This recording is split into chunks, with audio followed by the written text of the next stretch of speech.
সকালে ঘুম থেকে উঠে বলেন এটা তো আমার এটা কি প্রতিদিনের গাছ কাজ।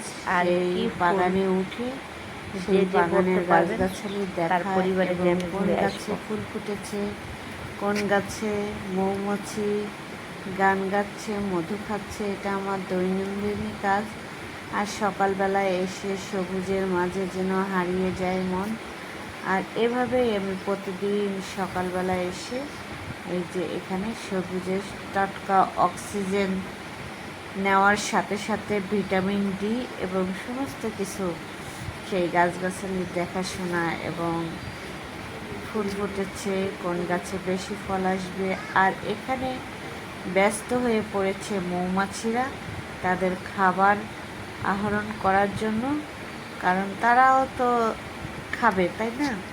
এই জন্য মৌমাছি অনেক পরিশ্রম করে এবং তারা সেই একটু একটু করে বিভিন্ন ফুলে যেয়ে মধু সংগ্রহ করে, সেই মধু সেই তাদের বাসার কাছে জমা রাখে। সে কতবার যে উড়ে উড়ে আসে, কতবার যে ফুলে ফুলে যায়, তা হিসাব করলে অনেক। আর এভাবে আমরা কাউন্টও করি না।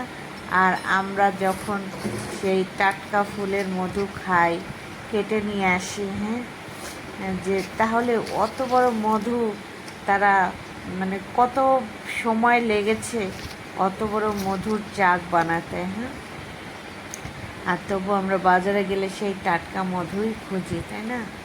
আর এই মৌমাছিরা অনেক পরিশ্রমী। যাই হোক, মৌমাছির গুণাগুণ অনেকে বলে দিলাম।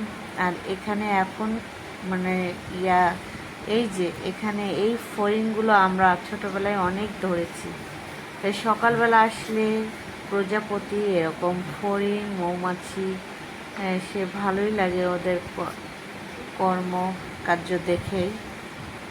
আর এরকম তো সেই সুন্দর ফুলের গন্ধ